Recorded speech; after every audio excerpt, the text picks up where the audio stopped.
Amanda here. It's time for our witchy tip for the month of October. And I know this is a very witchy month, but this tip is actually a little more, about plants and about like smokiness or that sort of thing. But you'll be getting plenty of smokiness magic from me soon. So you'll notice I'm actually not in the garden. I'm here on my porch. And I'm here with these three beautiful white sage plants. I grow white sage in the garden. I grow just a few plants. And I grow white sage in the garden because, it's just like a very spiritually powerful plant. And so I like to have its presence in the garden. And I do harvest a little bit, and some people will harvest a little bit in classes. But for the most part, the sage just gets to be there as a nice presence.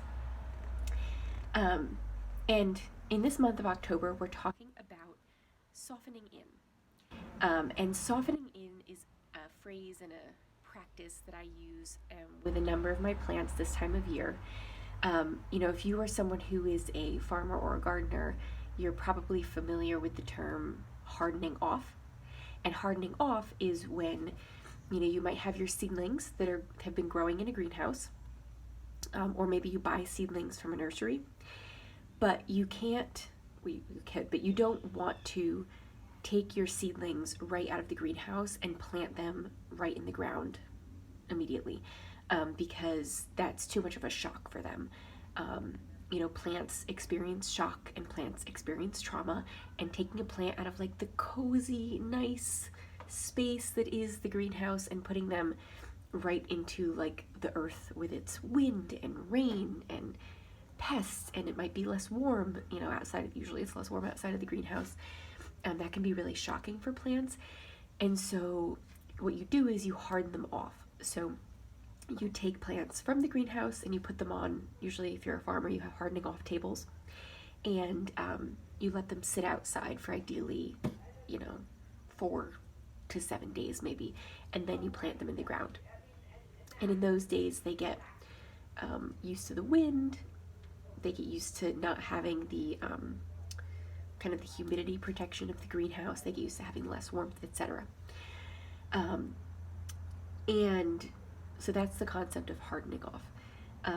And so I now, as a gardener, I bring some plants in for winter, plants that aren't going to withstand our winters, but that I want to keep alive. So for instance, these white sage plants would be one of them. There's a few other tropical plants that I'll bring in. I still haven't looked up if I need to bring my rose geranium in. It's my first year with rose geranium, so if anyone knows that and wants to leave me a comment, that would be fantastic.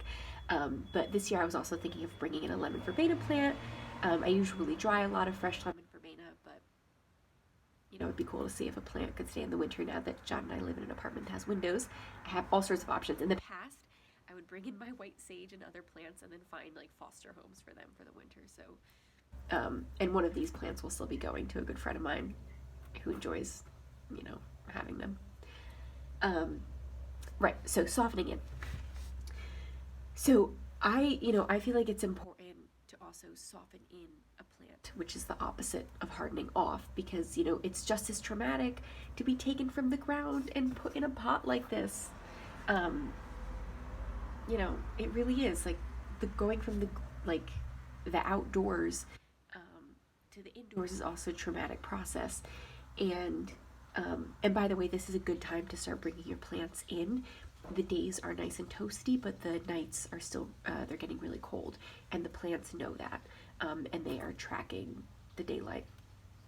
So what I do is I soften in my plants by, I pot them up, and then I'll leave them in a space that's a little more protected for just 1 or 2 days to get them used to being in the pot and slowly shifting to be inside. So my porch here is covered, so they're more protected from the cold dew and the wind and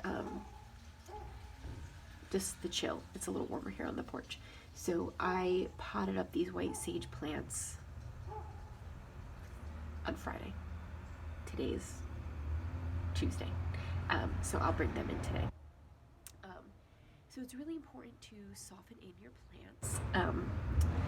It's maybe not necessary, but it's a way of being more gentle with them. And so likewise, I think, it's a nice time to think about softening in for yourself. It's fall. I feel like half of the people are so excited it's fall and it's their favorite ever, and then the other half are maybe starting to struggle with the shorter days. We've got our summer babies out there who, the short days can be tough for them. But whether or not it's a hard time of year for you or your favorite time of year, it's a big transition.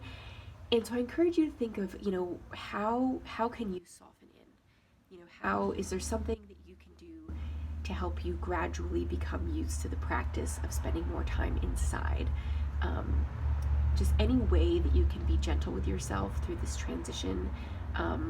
Whether, if your schedule is flexible and you're able to wake up a little later because the sun is rising later, that's what I do. I'm waking up definitely a little later these days. Whether it's making sure to get outside, to be outside while it's still light out, even if it's just for a few mindful breaths. To me, I think that's something that's really helpful as we have shorter days. If there's any way, if you have a job where you are working inside all day, and so there's not a lot of light, or sometimes there's no light when you get off work, if you even spend a little bit of time outside in the daylight, just taking a few mindful breaths and acknowledging the light, that can be really helpful. Or maybe it just means, if you're struggling with this time of year, finding the things that really you like about it, like, I don't know, chai or, sweatshirts or something like that. So I encourage you to start softening in your plants, and also to find ways that you can soften in yourself. And if there's any ways of softening that you love, feel free to leave a comment. I'd love to hear it. All right, happy October.